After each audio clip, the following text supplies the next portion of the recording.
We are live. We are live. Good morning. Welcome to Hack Shack Studios. RT Bear here. Yes, comic book artist, comic book writer, comic book inker.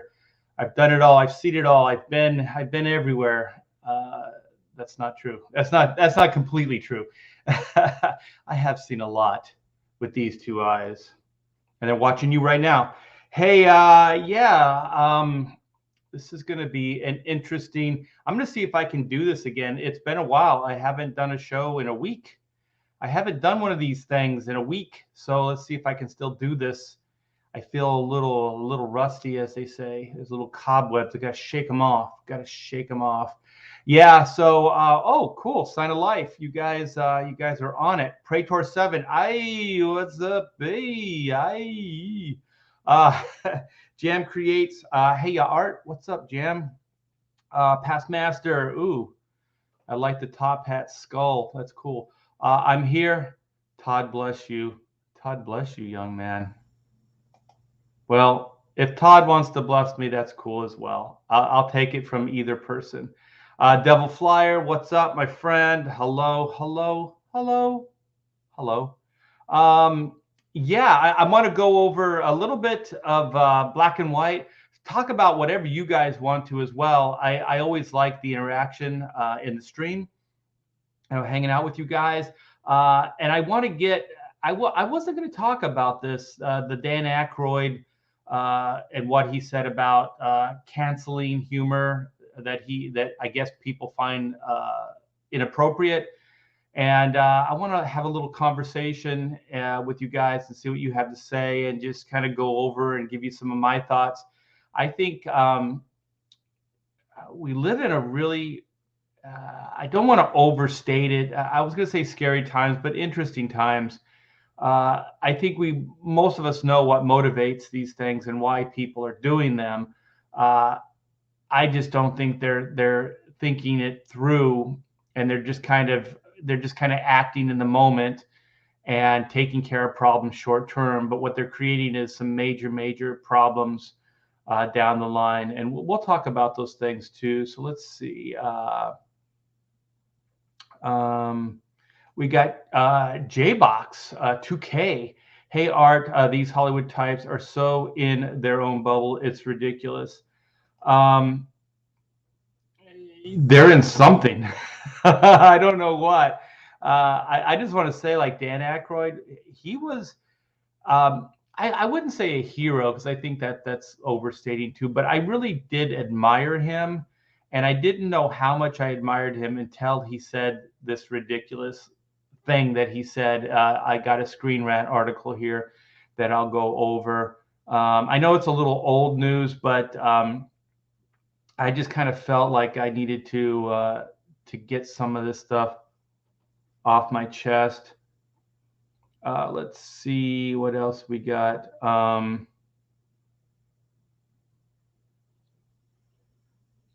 Oh, cool. Yeah. Anna's got a calendar, so you guys should go check that out. It looks pretty cool. I think she's got some new images up. I think she talked to my daughter. I think she's using one of the photographers Amanda uses, or Mandy, as she goes by. Oh, man, it's been the end of times. I don't know about that. Pedro Ang, hi Comics Gate, hi Art. Dan Aykroyd is senile. I wonder how old he is. Like, I have no idea how old he is. Victor Thomas, we got Victor Thomas. When you have Victor Thomas in the house, then you know you have a party. We have Mike TV Dub. As a Canadian, I'm here in full blackface to provide moral support for my fellow Canadian, Mr. Aykroyd, and great leader Justin Trudeau. Oh my gosh, that's hilarious! You guys are freaking awesome. I've learned to admire Aykroyd in the past few years. Yeah, I mean, when you think about his body of work, when you think about what he's created, he was one of the counter. His I'm trying to type something in.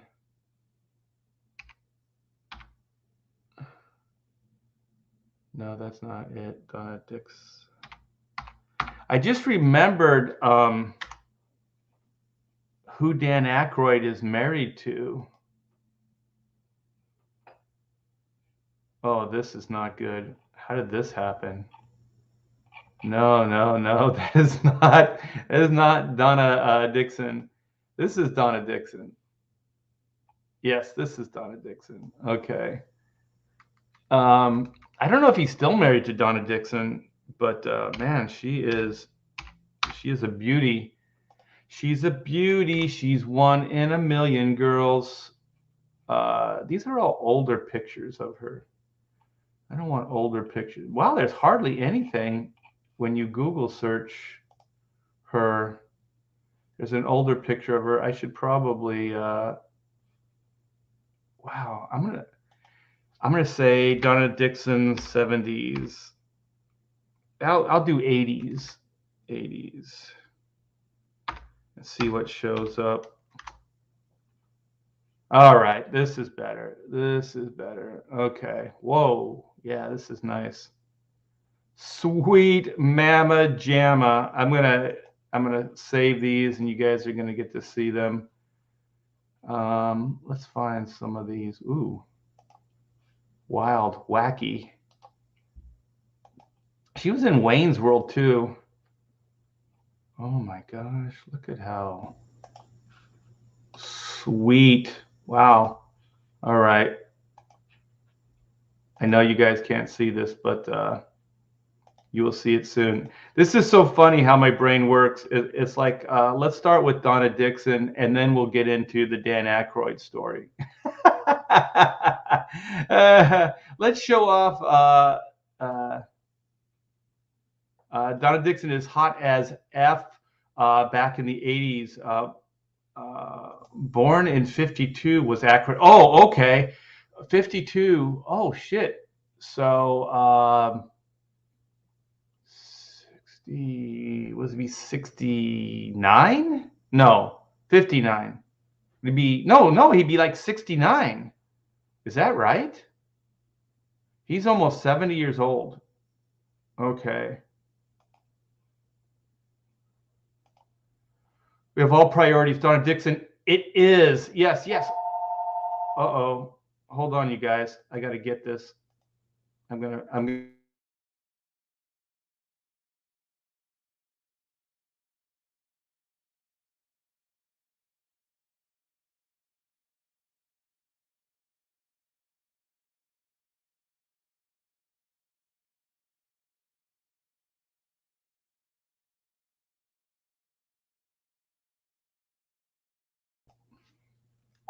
It was Tom Lewis. I think Tom Lewis was trying to sell me something. My wife's out, and when my wife's out, I always I always make sure I pick up the phone. Yeah. Oh, wait. What was this? Donna Dixon, a Garth love interest in Wayne's World. What was it? I love you, Dream Woman, or something like that. Oh shit. Take care of business. Okay, yes, I will. I will take care of business. I will share. So if there is somebody that doesn't know who Donna Dixon is, this is Donna Dixon. Sweet mama jamma. How did Dan Aykroyd? I guess like they used to say, like, oh, you know what? Women just want a man that could make them laugh. So that's what Donna Dixon got. She got the laughing man. Yeah, I wonder if she should be canceled for these images. Look at this. Wow. So pretty. So damn pretty. Let's see if this is her looking kind of sweet. Look at that. My gosh. These are pretty good images too. They're not high res, but they're not breaking up. Yeah, Donna Dixon. Sweet, sweet. fantasy woman. Look at that. All right. All right. Enough of this nonsense. Let's go back. Yeah. So yeah, that's I don't know if they're still married, but Dan Aykroyd was married to Donna Dixon. So eye candy. Yes. Yes, indeed. He makes me laugh. Yeah. Uh, Spirits Car says women want a man who's extraordinarily successful and wealthy. I think so as well. I think they just try to make themselves seem less superficial when they say, I just want a man that can make me laugh. I used to read that all the time, and it's like, no, you don't. Cancel for being sexy. Yeah. What? They should sell. What is this about? They should sell White Castle as a laxative? That's how I feel about Taco Bell. Uh, autocorrect is killing me. Swing. Foxy lady. Yeah, exactly. Oh my gosh. That was, man, Wayne's World, I was gonna say is a guilty pleasure, but I think a lot of people like Wayne's World as well. Let's change the mode. Let's keep let's get a new subject going here. Keeping the Batman cowl was worth the trouble transporting it art. It looks great in the backdrop. Oh, thank you, man. Thank you. Yeah, it's kind of fallen apart, but I do still like it. I'm just a big Batman fan. Aykroyd grew up on a farm in Canada, and his parents were very liberal. Yeah, let's get into this. Let me share this so you guys. I think you all pretty much know the story, but I need to give some context, and we can comment on it. So this is Screen Rant, and it says Ghostbusters Dan Aykroyd thinks hurtful comedy should get canceled. Okay, if he said hurtful comedy should maybe be rethought, or maybe we can do better, or we could be more clever, things like that, then maybe I wouldn't have as much problem with it. But people just throw around this word canceled, right? Canceled. I'm not sure that Dan Aykroyd knows what canceled really is, or maybe he does. I got two opinions on this. So Ghostbusters star Dan Aykroyd has voiced his opinion on cancel culture, saying you don't have to go pulling any diversity cards to get a laugh. Okay. Dan Aykroyd, who played whatever Ghostbusters, said offensive, hurtful comedy should be canceled. Should be canceled. Okay, let's just go with what the definition of what I know as being canceled is. That means to hurt somebody financially. That means to strip their success away from them. That means to basically get them fired. That means to pretty much destroy a person, right? So anybody that supports that, I think, needs to rethink their position, because how can you say that? How can he say, just based on offensive, hurtful comedy, that should be canceled? Like, he says the comedy should be canceled, right? But how do you cancel comedy? They're going to cancel the person that made the joke. They're not going to cancel the comedy. Like when he says canceled, I think that he should have chosen his words better, unless he really meant this. Because maybe he should say we could do better as comedy writers. I know I have made some missteps in the past, but I think we can do better as comedy writers, and we should strive to to maybe be, I don't know, more aware of what these jokes, how they affect other people, how they affect people, they hurt their feelings, stuff like that. I'm not saying I agree with this. I'm not saying that at all. I'm just saying that, it would be a lot more fair and an accurate way of saying it, unless he truly is saying that the person should be canceled. Dave Chappelle should be canceled for his point of view, for his humor. I just completely disagree with this. I think cancel culture and this kind of talk is dangerous. And I think that it gets into the free speech aspects. If somebody doesn't want to listen to Dave Chappelle and they find Dave Chappelle offensive, then they don't have to listen to him. Just by Dave Chappelle existing, it's not an affront to them. It doesn't mean anything. Like there are people that really like that humor. So everything doesn't have to be homogenized and the same. Some people like edgier humor. Some people like G-rated humor, and people like all the in between. So why should not all these things exist, Dan Aykroyd? Why should not all forms of humor, all forms of speech, all these things exist? Why do you think that if something is offensive, it should be canceled? Also, my question always is, who is the one that's being offended? Who's the one that gets to decide what's offensive and what's not? Does Dan Aykroyd get to decide? Does he get to be the arbiter of good taste? Does he get to say who gets their comedy on and who doesn't? I mean, he runs an empire. He has a production company. He's a powerful guy. So why doesn't he just clean his own room? Why doesn't he just clean up his own act, right? Like, if you feel that way, then just all your productions, things that you make, then you can control what is said and what is done there. And so if you want a certain type of humor to exist, then fucking create it. Then make it. But don't tell other people what they should and shouldn't do. You're a douchebag. You're an asshole if you do that. I always liked Dan Aykroyd. I thought he was a really creative guy, and I thought he was really funny. I think Ghostbusters is a pretty genius concept. I think it's a concept that people have tried to emulate for years now, and I think he really tapped into something.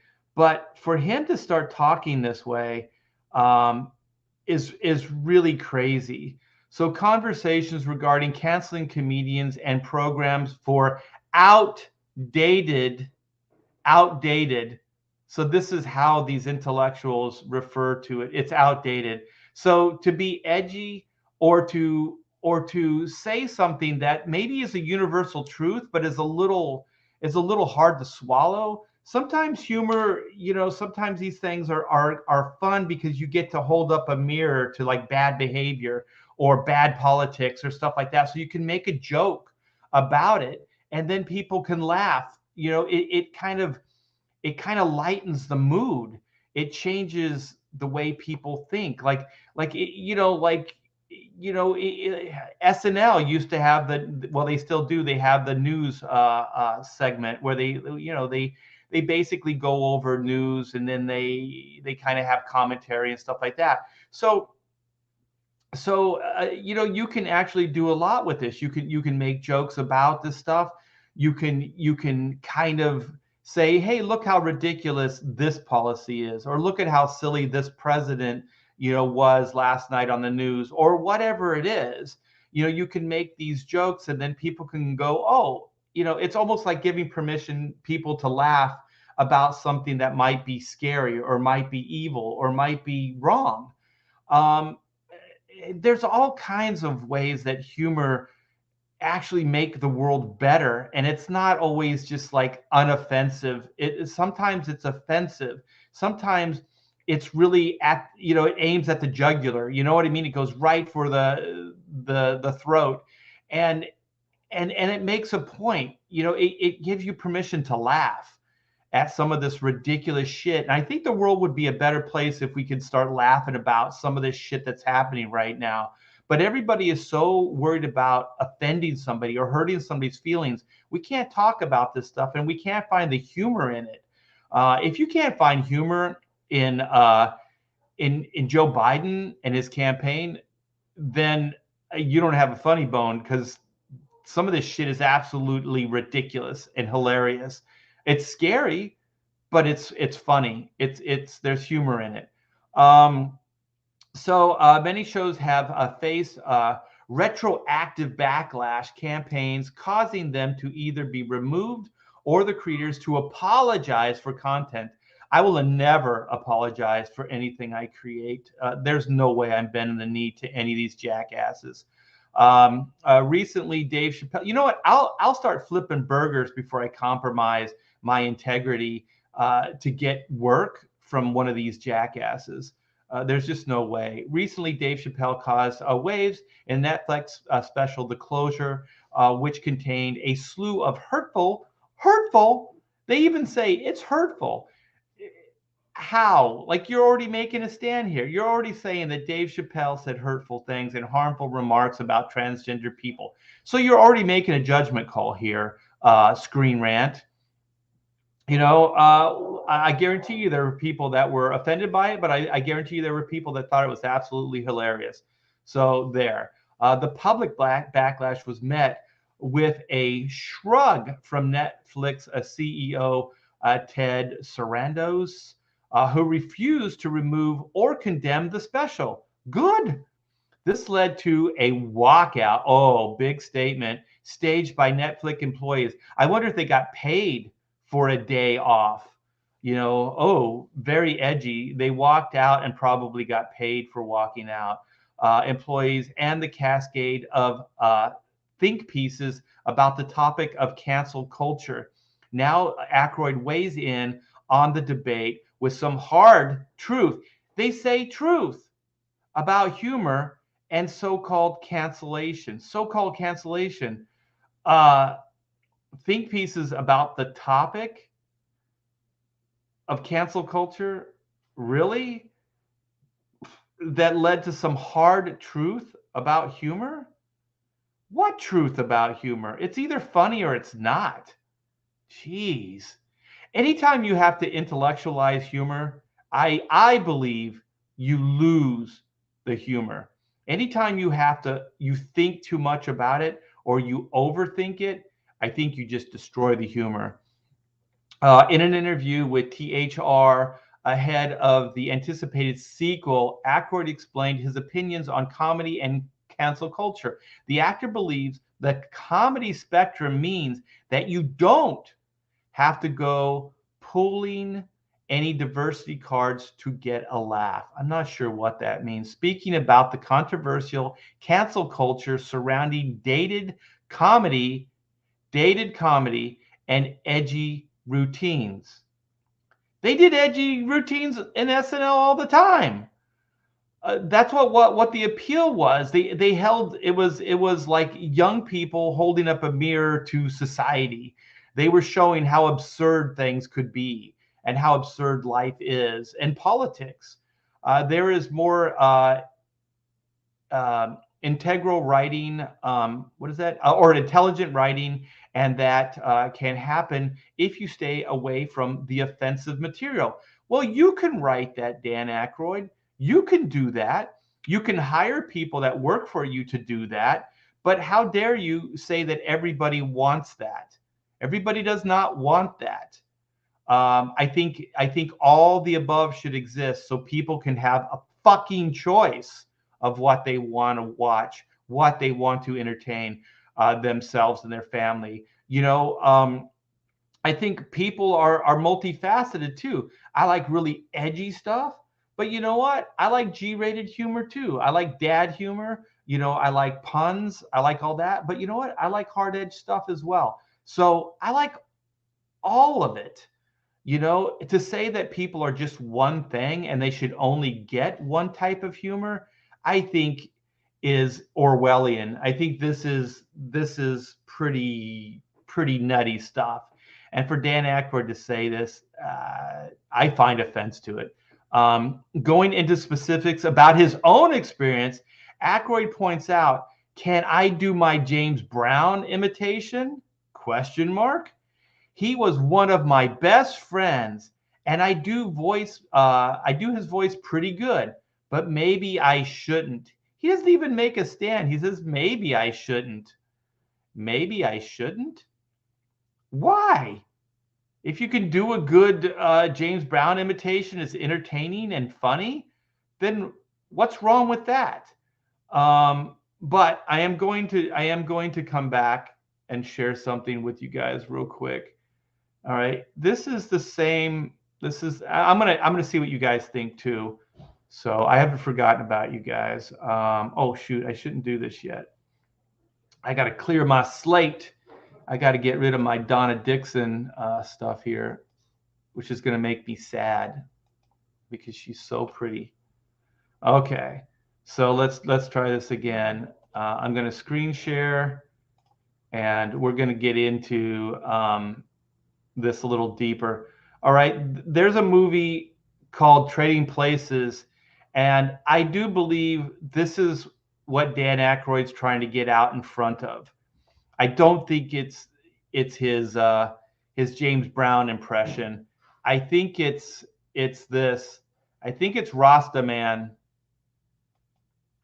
I think this this is what's gonna get him in trouble. Oh my gosh! Like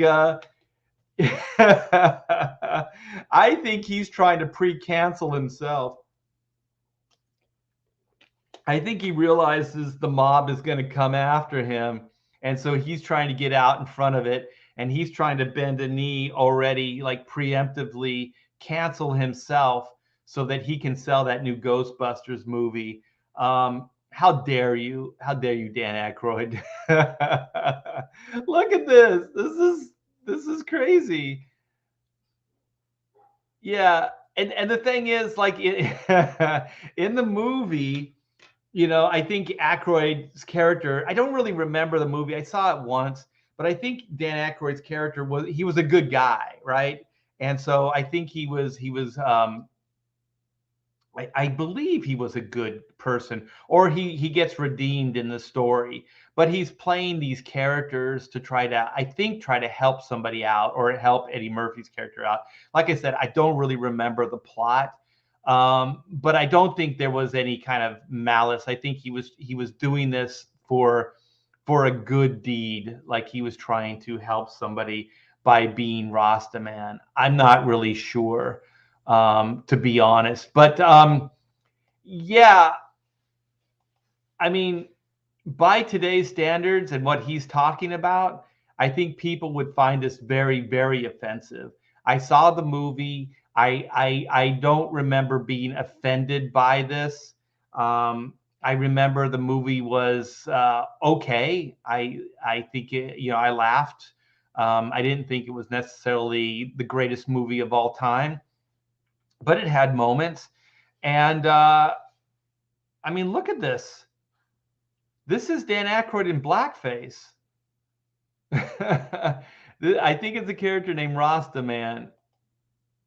So this is what I do believe he's trying to get out in front of. I think that he's trying to kind of say, hey, I've done stuff in the past, and I repent for that. I think that's the thing, right? So you kind of preemptively cancel yourself. So then when the woke mob comes after you, they're kind of like, oh, well, he's already repented, so he's now one of us. So he's against offensive humor. He's made a stand. He's pro cancel culture. So now that he's said all these things, we embrace him and we will not try to hurt him, which is an awful. No Guilt. Yeah, I dig that movie too. It's one of the T-Bear family faves too. Aykroyd. I'm going back too far. Sorry about that. The Mary Sue says Dan Aykroyd is right. Yeah. Let's see what Spirits Car says. Dan Aykroyd is wacky. He is into weird stuff like hardcore, like aliens and ghosts. Why he came up with Ghostbusters? Yeah. Well, you know what? at the time, that was kind of how you sell things. I think it still is. Like, Aykroyd was really into the occult. He was really into, ghosts and all this stuff. And so he really believes it, right? And there are other people that do as well. And so, he really did research into it. He was really into it. And that was a great way to sell Ghostbusters. It's like, this guy's really into it. He believes it, and then you watch the movie, and the movie's not heavy-handed. It's not preachy or anything like that. The movie obviously says that ghosts do exist. But it's a movie. It's a fantasy. It's not true. It's not real. I don't think comedy is hurtful. I just think everyone forgot how to laugh at themselves. Exactly. I think, racial humor can be funny. I think there is angry stuff that is directed to hurt people, but I don't think most of these people would have the longevity they have career wise if people really found it offensive. Like even Dan Aykroyd, I mean, he did Rastaman, he did blackface. By today's standards, that is the worst thing that you could do. It's appropriation. Not only was it blackface, but it was appropriation of Jamaican people, black people. You know what I mean? Like by their own standards, this is absolutely offensive. So I think Dan Aykroyd is trying to pre-cancel himself. And then, there's other stuff like okay, if blackface is offensive, then and I just want to state, I thought this was absolutely hilarious when Eddie Murphy on SNL did the whiteface routine. He went in whiteface. He went as a Caucasian, New York City, walked around, and then he said, it was just a silly, ridiculous observation. It wasn't true. It wasn't anything. It was just funny, right? Once again, don't intellectualize humor. Don't do it. It falls apart. Like it's either funny or it isn't funny. That was always my criteria. Like writing chronomechanics, it's either funny or it's not. It doesn't necessarily have to make sense. It can be off the wall. It could be silly. And sometimes if it is off the wall and silly, it can take people by surprise and they'll laugh their ass off, right? So he goes undercover as a white guy, right? And this is like a heavy like expose, like man on the street thing. And so then he goes into a subway, right? He gets on a train and everything's like normal, like everybody's keeping to themselves and stuff like that. But there's a few like black people, Hispanics, whatever, on the subway train, right? So then there's a stop, and then the black people, Hispanics, whoever, get off the train. So as soon as they get off the train, it's just white people on the train. And Eddie Murphy now is a white guy. So then as soon as that happens, somebody brings out, like this was the time when you had the big old radios, the ghetto blasters, we used to call them. So somebody brings that out, and then somebody busts open some alcohol, and then they just start partying. They just start partying on the subway train.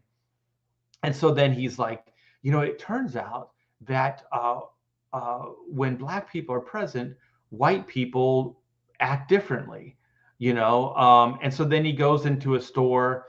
It's like a corner, like Five and Dime or whatever it is. I don't know what they call them, bodegas or something in New York, right? And so he goes in there once again, whiteface. This is Eddie Murphy, and he's got some stuff, he's going to buy, and then there's a black person paying for stuff at the register. So he's standing behind the guy. So then the guy pays for his stuff. He walks out of the store. So now it's just Eddie Murphy and this guy that's running the shop. And so Eddie Murphy goes, well, how much do I owe you? And the guy goes, he just kind of looks around and he says, don't worry about it. He goes, it's free. He goes, don't worry about it. Your money's not good here, whatever it is. And so then Eddie Murphy, man on the street style goes, it turns out when white people are alone and they're shopping, things are free. They don't charge each other. Like this is absolutely ridiculous. This is so far from reality, you can't even make a comparison. You can't be offended by this. Everybody knows this is not how the world works, right? I found it absolutely hilarious, right? I knew that white people weren't like this. I knew that this didn't exist. It was just a funny kind of man on the street skit. That's all it was, right? But by today's standards, I guess that's acceptable. I guess we're not canceling Eddie Murphy for whiteface. My thing is, if it's good direction, then why isn't it good in the other? Like, why is one offensive and one isn't? I don't understand that. I think if it's offensive, it's offensive. If you offend one person's race, and that's okay, but you offend somebody else's, then it's not. I think that is racism. I think that's racist. And we used to be able to do it. Obviously, Dan Aykroyd trading places with Eddie Murphy in black. Dan Aykroyd's in black. Nobody thought that was offensive. Nobody thought it was wrong. They made the movie. Eddie Murphy is a black guy. He's right there, And then SNL, which was founded, one of the founding members is Dan Aykroyd. Eddie Murphy's on there doing whiteface. Nobody had a problem with it, and then there's a movie. It's not one of my favorites, but my daughter and my wife love this, and I think it goes beyond it goes beyond the whiteface aspect. I think it's because I think the reason some of these things work is there's universal truth. That's why I think these things work. I think like in this case, it's in this case there's some truth to it. And I think the reason they like this movie is because there's women, and so it talks about the troubles that women have. You know what I mean? Like how they dress, how they present themselves, all of this stuff. So it's seen through these two guys' point of view. So it's these guys that go undercover as women, and these women, it's the Wayans brothers. It's called White Chicks, and so they go undercover as these two white girls. Why they thought they could do this? Why they thought they could pull it off? Once again, it's absurd. It's absurd humor. It's ridiculous. It's completely ridiculous. Why would you take any truth to this? Why would you think anything was real about this?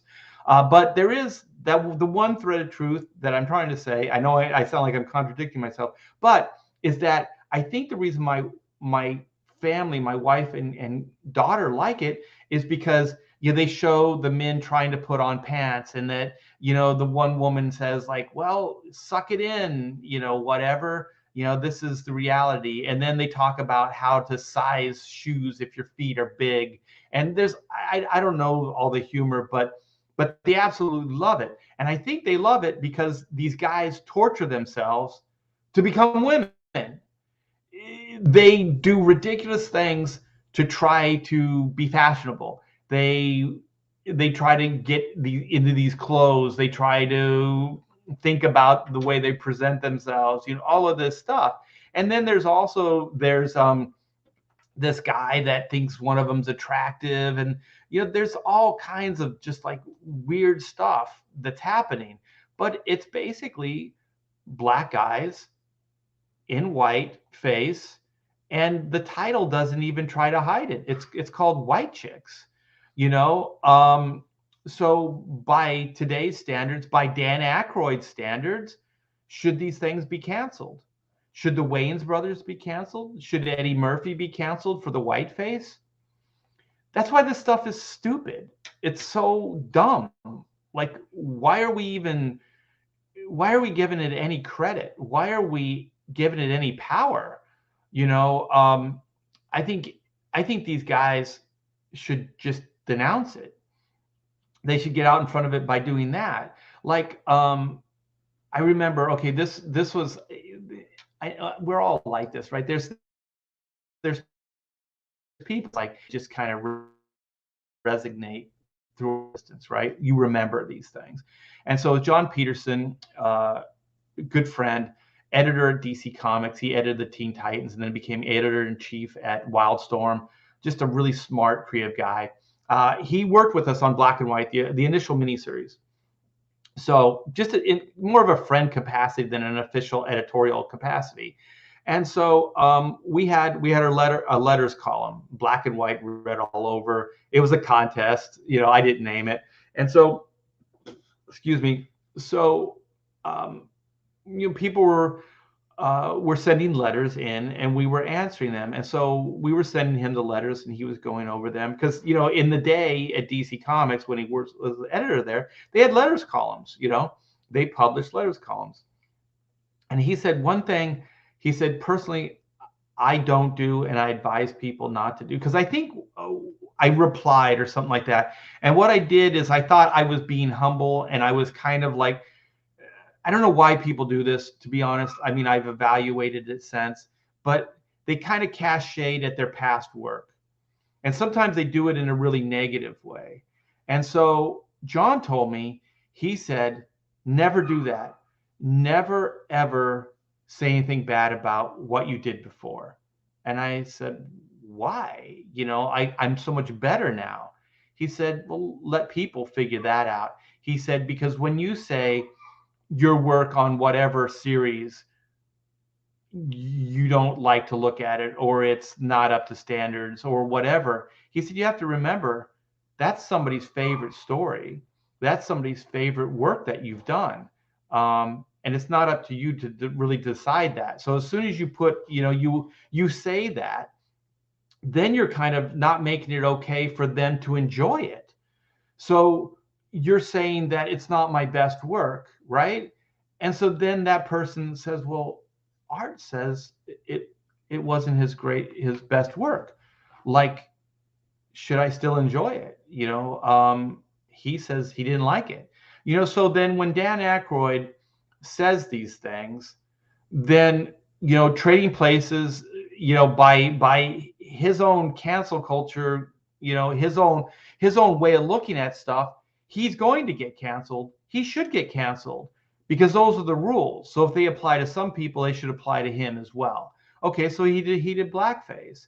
So now all of a sudden, he didn't defend it. He didn't say it was a product of the time. Nobody had a problem with that. It was a big selling movie. It was a hit. All this stuff. I think we've come far from there. I think the sensibilities are definitely of the time, and sensibilities are different now. And I wouldn't say sensibilities are better now. I wouldn't even make a judgment call. I wouldn't say, we've progressed so far in our evolution. We are so much better now than we were in the 1980s. I wouldn't even say that. I would just say it's different. And I would say I stand by it. I still stand by it. I think it was a good product that we created at the time. And nobody took offense to it. People that watched the movie, people that worked on the movie, all the above. And that's what I would say. And I would say, if you're looking for ways to hurt me or to cancel me, shame on you, because there was no malice. There was no hate in my heart. I wasn't doing this to hurt anybody. I wasn't going out of my way to make a point. We thought it was genuinely funny. And so you can say it's insensitive now, 20, 30 years later, you can say that 40 years later, but at the time, nobody had a problem with that. The people created it and the people that watched the movie, nobody had a problem with that. That's all I would say. That's all I would say. I wouldn't say anything else. And then if somebody came after me, I would say, why? It was a movie I did 40 years ago. You know what I mean? Is that how we're going to live our lives now? We're going to judge everybody based on something they did in the past? This is crazy. But this is what the woke culture does. This is what cancel culture does. They want to rewrite history. And one of the ways they do that is they want to erase history. They want to destroy history. So cancel culture is that. They go into your past, they find stuff, and then they try to destroy you based on something you said or did 40 years ago. It's absurd. It's absolutely absurd. I don't know why we give this any kind of credit. I don't know why anybody signs off on this. I'm not going to, I never will.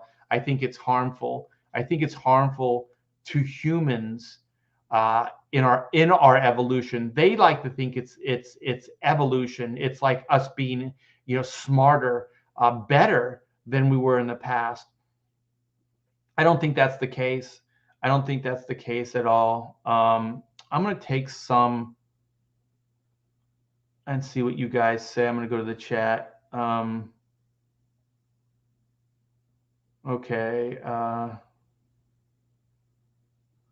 Okay, let's see. Not knowing how to love themselves is definitely a big problem. Yes, I agree. And you know what? They used to say the truth hurts, right? The truth hurts. So if you're that sensitive to criticism, you might want to stay out of the public eye or public life. Yeah, I agree. Everything that we create as creative people isn't going to appeal to everybody. Like if you're really lucky, like I have, you can find a core group of people that like what you do. They like you and they like what you do and they support you. And if you can cultivate that and you can keep those people happy and you can keep product, that they enjoy, what's better than that as being a creative person? I'm still trying to reach a bigger audience. I'm still trying to find more like-minded people like us. I'm still searching. I know there are more people out there, and then I'll grow my humor, like the chrono mechanics humor. I'll grow that, based on the support. Black and white, I'll follow that up with another story. As long as I connect. And you know what? Dan Aykroyd's had a great career. He's connected with a lot of people, very, very successful. And for him to be talking like this is absurd because he's giving people permission to cancel other people. And somehow he thinks if he can get out in front of it, he's going to be spared from the hangman's noose. You can't appease these people. You can't. If they decide your number's up, they'll come after you, and they'll take you down. I'm not sure, is this inappropriate or is it really funny? Because I don't know if I've seen this. Nothing But Trouble with Aykroyd and Candy. Let's see. Peter says, I can't give these guys the benefit of the doubt anymore. They know exactly what they're saying at this point. I think so, Peter. Like I said, I mean, I wanted to start off, talking about Dan Aykroyd in a favorable light. I do really enjoy his work. I'm not one of those people. I'm going to boycott Ghostbusters. If the new movie is good and I feel like it'll be worth my money, I'll go watch it. Do I look back at Ghostbusters, the original with Dan Aykroyd, and I'm going to boycott it? No. But the thing is, I can separate people from the work. So if there's something entertaining, I'll watch it. There are some things that I do boycott, and I won't give money to. But if there is something I like the Marvel Universe stuff moving forward, I didn't give Shang-Chi my money. I didn't give Captain Marvel my money. I'm not going to give Eternals my money. I watched 2 of their Disney Plus shows. I did not support or watch Loki. You know what I mean? So am I never going to see another Marvel movie or product? No, I can't say that. If there's something good and I feel like it's worth my money, I'll go watch it. But I'm a lot pickier and I'm a lot more selective with it. So, I'm not like a Marvel zombie and I'm just going to give Marvel anything that they do, I'm going to give my money. I did for a while. All their movies were good. In the day, their comics were good. So I bought everything. Do I do that now? No. Am I going to do that? moving forward, no.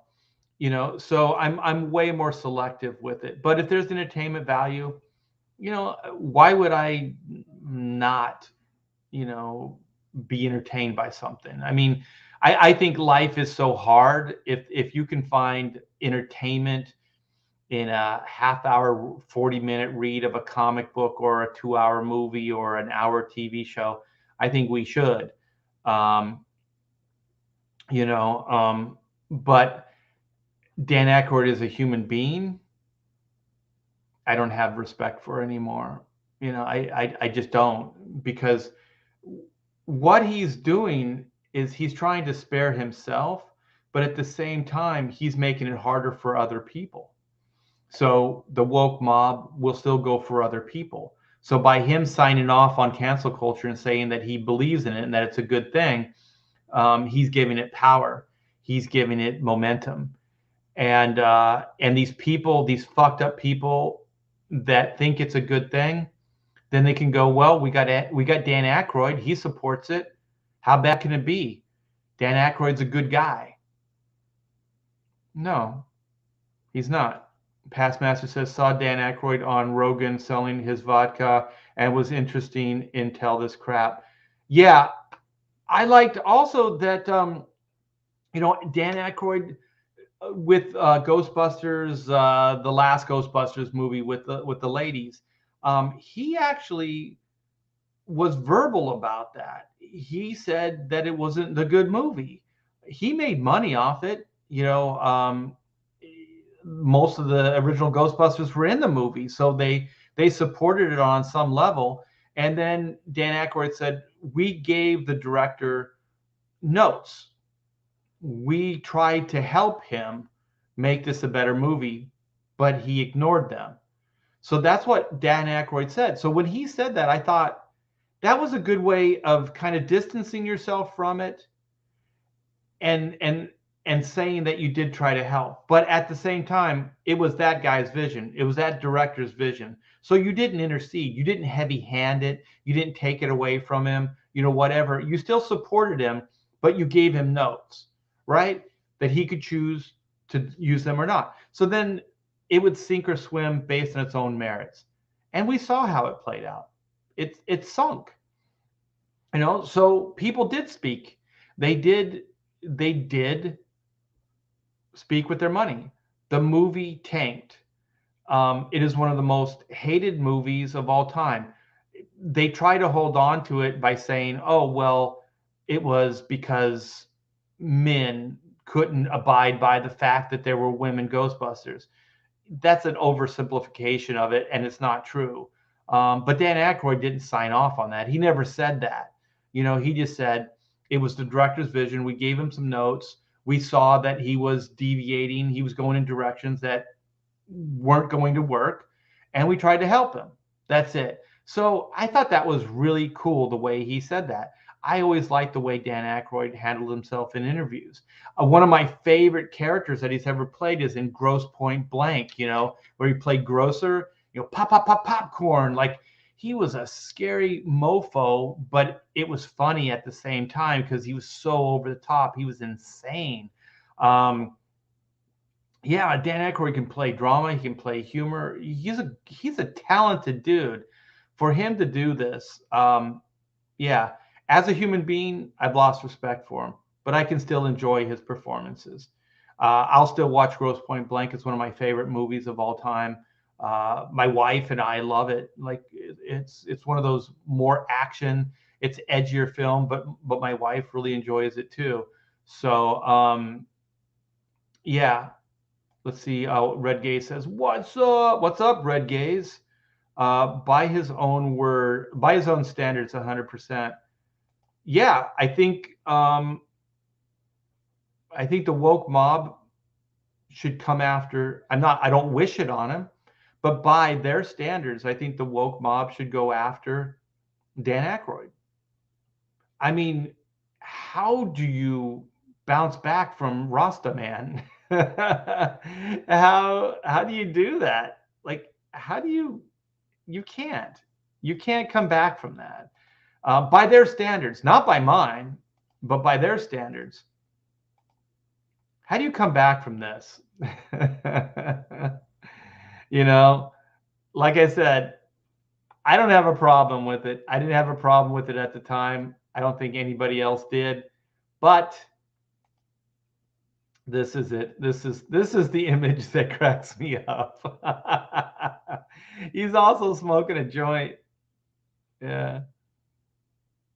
Just hypocrisy. Just hypocrisy. You can't even argue against it. You can't. How do you defend that? By their standards, how do you defend that, Dan Aykroyd? The only thing is the pity of the woke mob, like how riled up they're going to get. So, he's obviously trying to get out in front of this so he doesn't get canceled. Cancel culture is trying its hardest to lead to full-on censorship. He who's canceled last becomes only authority over good taste and only allowed to speak. Yeah, it's complete control. It's power. George Carlin said it years ago.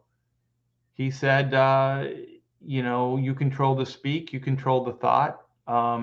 If you control words, you can control thought. How long ago was that, man? His stand-up routine. That's a guy that actually, that's smart humor. Though he's like the Nostradamus of stand-up comics. And you know what the thing is with George Carlin? There were times that he wasn't funny, but he was spot on. Like, it was scary, some of the observations. Yeah. Let's see. Peter says offensive humor exists for a reason. It's often the only outlet. Calling out social issues. Yes, Peter, you said that better than I did. Yes, exactly. It's an outlet. It's a way to let off some steam. It's absurd. Let's laugh at it. What did Chevy Chase? Chevy Chase did Gerald Ford falling down all the time. Gerald Ford, I think, fell down once or twice. So then it became like, oh, he falls down all the time. So here's the joke, right? I mean, was that hurtful to Gerald Ford? That hurt Gerald Ford's feelings. Also, it's very one-sided. Like, they can come after the president, like they could come after Donald Trump, right? The orange man. They could say all these mean things by their standards. But if you said anything against Barack Obama, or I think Biden, I think there's a little bit of a gray area there. But because they're not as precious about Joe Biden, their own party isn't as precious as they were with like Barack Obama. But you couldn't really make jokes about it or anything like that because people would get offended by it.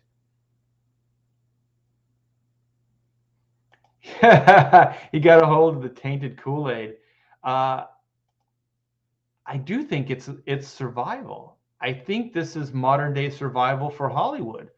I think this is the pecking order. This is how you roll over, you show your belly, and you say, hey, don't hurt me.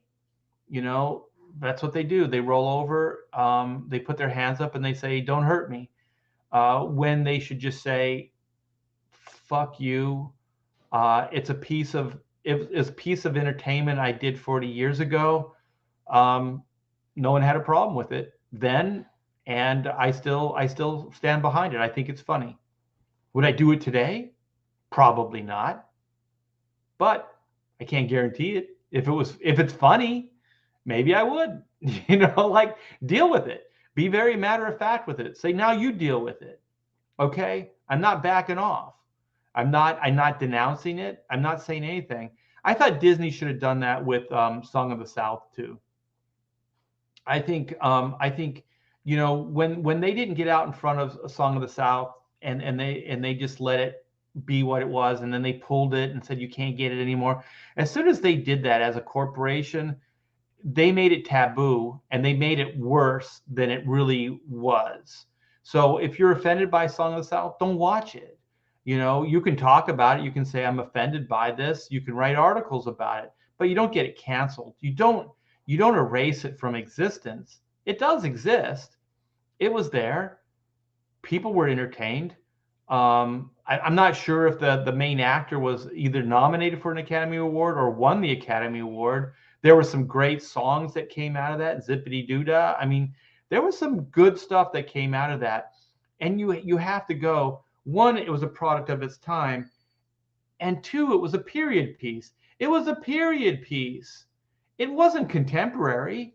You know, these people just have to chill out. They have to relax. These are unfair ways of judging media, judging history, judging all of this stuff. All you have to do is say, we've learned from the past. What's wrong with that? Would Disney make that movie today? No. They've already learned from the past. You don't have to shame it. And all those artists, all those people that put their sweat, blood, tears into that movie to create it, all those actors, all those people that were proud of it, no one will get to see that movie again. You know, they're gonna, they're gonna cancel all this stuff. They're gonna try to rewrite history. So, and also, if people don't understand the history of the past, then are we not doomed to repeat it? Isn't that like a universal truth? Doesn't everybody know that? So if nobody knows any of this stuff, then people are going to repeat it. I guarantee you, you erase this stuff from people moving forward, their memories, they're just going to do it again, because people are people. I just read Dan's exact words, and I think part of the problem is people reading what they want into it along with him, not totally understanding what cancel culture is. That's what I said at the beginning. I did give him the benefit of the doubt, and I said that it seems like he doesn't understand cancel culture, but he's not stupid. I do believe he's got people around him. I think he's got agents. I think he's got spin doctors. He's got all these people. Whether he understands it 100% or not, there's somebody that's telling him to do this, and they completely understand it. And I do believe in my heart of hearts, with this new Ghostbusters movie coming up, he's trying to get out in front of this. I think this is a PR move to spin his past so people don't harshly judge it. I think Dan Aykroyd wants to do press for this movie. I think he wants to get out in front of it. I think he's proud of it. I think he's got a lot to prove with this movie. I just think he's going about it the wrong way. I think he's got his legacy that's tarnished because of the last movie. And I think he's got a lot writing on this. He's got a lot to prove. I think people know Dan Aykroyd primarily from this movie because it was a cultural icon. Like Ghostbusters is in the zeitgeist, man. People know this stuff. Whether you like it or not, that's different, but you can't, almost everybody knows it. So I would like to say he just doesn't understand. He's just a 70 whatever 8-year-old man or whatever we figured out how old he was. That would be too easy, I think. He's not a dummy, and he's got people that he works with. And I do think this is a way of spinning things. I do think that's what he's doing. I don't know. I feel Aykroyd shouldn't really be seen as an authority on this topic. He might be on his Crystal Skull vodka. Yeah, see, you guys aren't even willing to Weekend Update. Yeah, that was the show on SNL. You guys aren't even willing to give up because he's beloved, man. I dig him. I really do. But like I said, if he just didn't use cancel culture, if he didn't endorse cancel culture, it would be different. If he just said, we can do better, moving forward, everything that my production company does is is going to try its hardest to not be offensive. We are going to move forward with a new agenda. We are going to try to find humor in things that aren't offensive. And that's how we're going to move forward with our productions. Fine, say that. But he said cancel culture.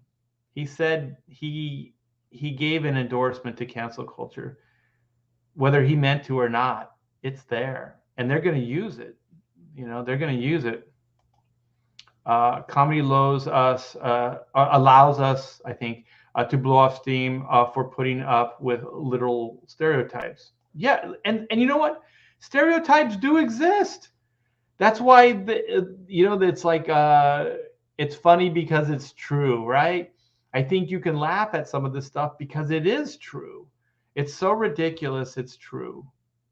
And then like you said, you blow off some steam. I think George Carlin, like today, he's much needed, man. I don't think he would bend a knee, and he's a really, from what I know, he seems like a really liberal guy. Good comedy is 100%. I'll laugh to keep from crying. Yeah. What do they say? Comedy and tragedy, right? They go hand in hand.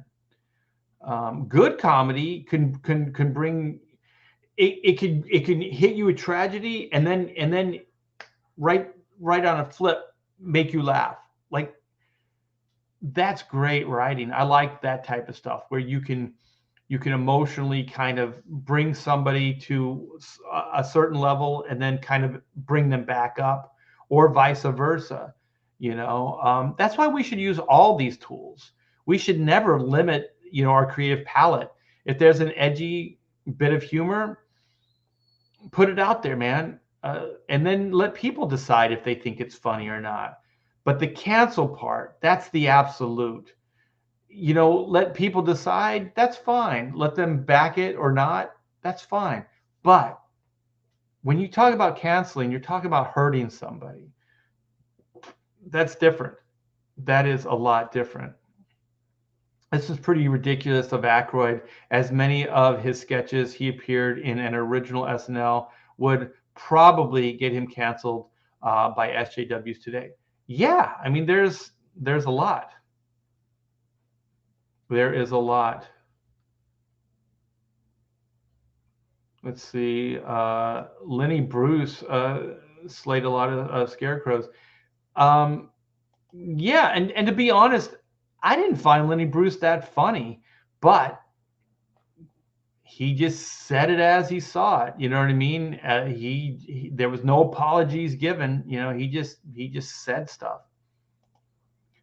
Julie Pascal says, it's really all directed at normal people to intimidate you and me into moderating ourselves and complying, because while the public target might be safe, regular people are not. Yeah.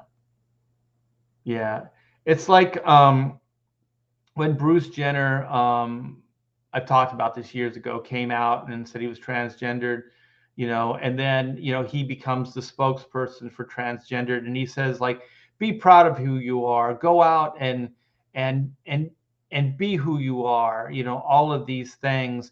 And then he has all these accolades and gets these covers of these magazines, and people are all like, he's a hero. He's insulated. He's got money. He's got security. He lives in a mansion. He doesn't live in our world. He lives in a completely different world. So when you say he's brave, and then he's encouraging the average person to come out, what are you saying, dude? They play by a completely different rule book, set of rules than you do. They're not insulated. They go to their place of employment, full on transgender. There might be some problems. There might be some ramifications. There might be repercussions to their actions. You're pretty insulated. You're pretty safe from all that. These people aren't. And to encourage them to do that, it's very irresponsible of you, because they don't live in the same world as you do. And that's why we need to stop listening to these guys altogether. It's bad advice. You know, they don't play by the same rule books. They have a completely different set of rules than we do. And so when they try to normalize these things, what they can get away with and we can, completely different. I don't get wanting to erase old stuff. They forget the whole, don't forget the past or you're doomed to repeat it. Exactly. Hey, Sketch, what's up, man? Let's see. I'm going to kind of blow through these quickly. I want to get to all these because you guys are like nailing it. I'm just fascinated by being able to stage a walkout. Every job I've ever had, if you stage a walkout, you better have all your stuff with you because you're not coming back. Exactly. Yeah, and I bet you those guys at Netflix walked out and got paid. I bet you got paid to walk out. Do you know about what happened to Dick Masterson and Vito, online comedians, as that Netflix protest? They were assaulted, made news. This is all dangerous stuff. This is all dangerous stuff. We should just get these people need to get over themselves. They're not the arbiters of good taste. I barely think they're morally conscious. I don't think that these people should be telling everybody else how to live their lives. They do one thing well. They're actors, or they're writers, or they're musicians, or they're sports celebrities. They do one thing well. One can dunk a basket. One can be a sociopath and be an actor. Like, you talk about just being kind of a weirdo, like, you can play a different character. You can become a different person. That's a skill set that I can't even relate to, you know. And they can convince you that you're this other person. That's why I think that's why these marriages don't work out, because these people don't even know who they are. You know, but they're going to tell us how to live our lives, or who to vote for, or all this other stuff. I think they should just keep their mouths shut. And society, we the people, need to realize, just because somebody has $1 billion because they can throw a winning touchdown pass, it doesn't mean that they're authorities on everything. It just means they can do that one thing very, very well. And that's it. You know, but we think because of that, they're so successful that they have somehow, they understand the mysteries of the world, right? They know how the world works because somehow they beat the system. They're rich beyond belief. We should listen to them. No. Even when they tell you how to invest money, I don't think you should listen to them, because the way they made their money is by dunking a basketball. If there's a self-made person that invested and made their fortune that way, I think then you could listen to that person, because they've done it. They live their lives that way. But if it's a celebrity, one of these people, they didn't make their money that way. You know, they do the one thing. They do one thing well, and that's it. Kevin Thomas says, bending the knee at your age can be dangerous. It can be very dangerous, and yeah, broke hip. You can break a hip. I hear you guys. Thanks for looking out after me. I do appreciate that. So yeah, so I can't even bend the knee, you guys. So I'm exempt. It was.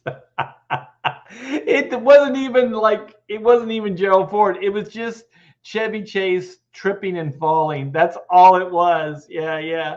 But you know what?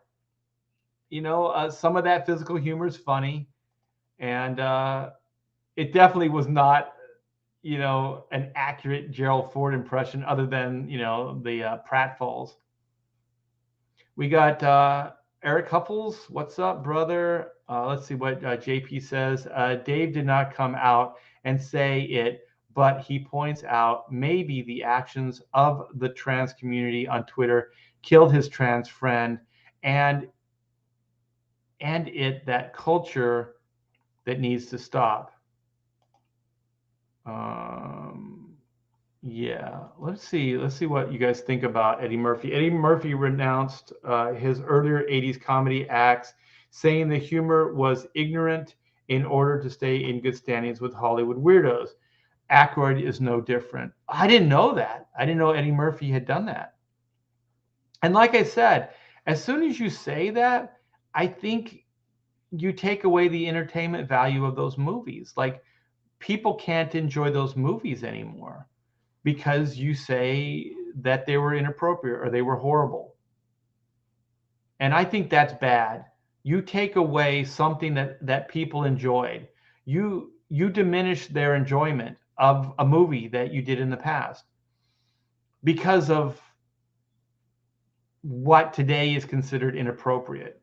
Let people decide, but with the cancel culture, these people have to get out in front of this stuff. Otherwise, they're next. Let's see. Yeah, I'm still going to enjoy them. Like I said, I can separate myself from Eddie Murphy, the human being, the person, or Dan Aykroyd, the person. I can still enjoy their performances. I can still enjoy their movies. Yeah. Because I understand. I have a level of understanding. And also, I was never one of those people that thought these actors were their characters. I never thought any of this stuff. I never thought that the musicians that I listened to, were necessarily the same as their perception was or the way they present themselves. Yeah, I think that's a big difference. I think if people thought about, these people in that light, they wouldn't give them as much credit as they do. Who cares what they say? Why would anybody care what I don't know. I'm trying to think of a celebrity says. Yeah, why would we give them any credit or credibility? I don't know. I think I have to say I agree with Bill Hicks and Lenny Bruce. And on some level, George Carlin isn't funny, like har funny, but his observations are usually amusing. So when I listen to George Carlin, I don't necessarily listen to him for like har, like over the top humor. Some of it is very funny to me, but a lot of it is just kind of interesting observations. So I do agree with Bill Hicks and Lenny Bruce, but I think George Carlin, for me personally, I still find humor in what he says. I like when he talks about his stuff and having places for his stuff and then not being able to find his stuff, And I just think there's some of the things that he does is pretty funny. All right. Well, I am going to. Oh, you know what? I had some other stuff, but you know what? That's why I always say the good Lord made tomorrow's. So I'll do it on another live stream. But I do want to show you this. Yes, this is Black and White Volume 2, Man versus Machine. We are in demand, you guys. So the main part of the campaign, the live part of the campaign is over. So in a world where law and order is often blurred to gray, justice can only be black and white. Thank you guys so much for getting us to this 88,355 amount. 1,082 backers. We're almost at 1,100 backers, so that's pretty cool. Yeah, you guys, all the tiers are still up. So I haven't pulled anything down. Pamela and I have not reevaluated this for Indiegogo yet. So all I can say, if there's something that you want, back now, because I'm not sure where this campaign is going to be in the future. So we might combine some of the books. We might get rid of some of the tiers, and about the stretch goals, I'm not sure where these things are going to head. So we're gonna get up to 100K with the stretch goals, but after that, I'm not sure we're going to do them. So definitely get in, help us get to those stretch goals. 90K is what we're going towards. Pamela and I are going to be making the announcement for the stretch goal. For sure, you're going to get a drum solo live on this program. So you're going to get a live drum solo played by me. The fan art contest, I want to encourage people to do more artwork. Send that to me. Let me see. I don't know if I can do this. Maybe I'll close this tab and then open another one. But we have been getting some artwork in for the contest.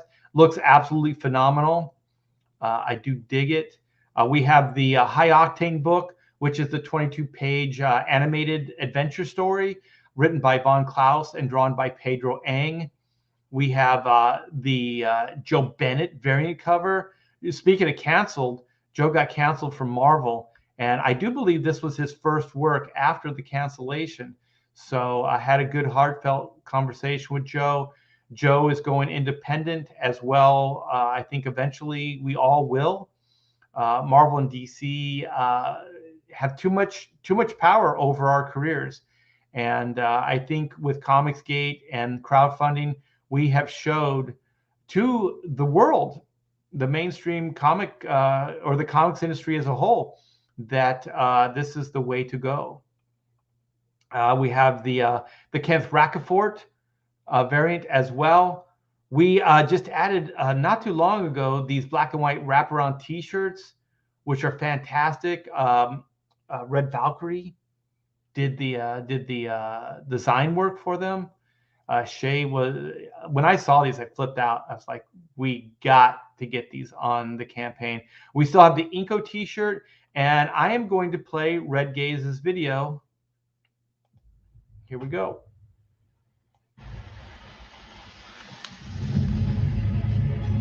From Art Team Air comes the exciting conclusion to the Black and White origin saga. 60 pages of pulse-pounding action.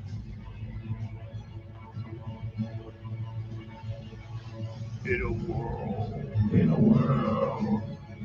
where law and order is often blurred to gray. Justice can only be black and white.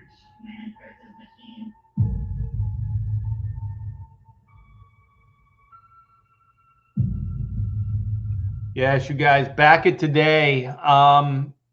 Yeah, and thank you guys so much for all the support. I do appreciate it. I do believe with help, a lot of help, we can get this to 90K relatively soon, and then to 100K.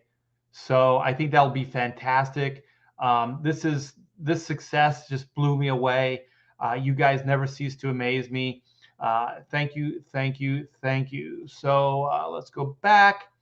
I'm going to wrap this bad boy up. Oh, we got Skits in the house. Where's Skits? I see Hi Skits. Hi Skits. What's up? I can't find it. Oh, we got a lot of people. Oh my gosh. Yes, I just saw this. Yeah, his later stuff, there's not a lot of humor in it. Observational stuff. Yeah, but not even that good. But you know what? Yeah, I miss Carlin as well.